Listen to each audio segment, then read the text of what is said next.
12 مہینے اسلامی ہجری کے یاد رکھیں، 12 مہینے اسلامی ہجری کے یاد رکھیں، سوچے سمجھے دیکھے بھالے ان کو نہ بھولیں، سوچے سمجھے دیکھے بھالے ان کو نہ بھولیں۔ پہلا محرم دوسرا صفر، پہلا محرم دوسرا صفر، ان دونوں کے پیچھے پیچھے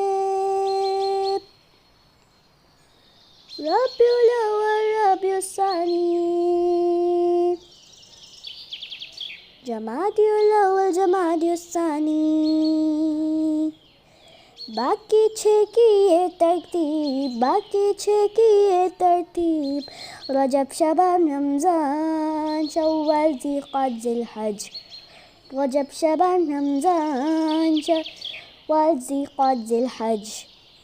جزاک اللہ۔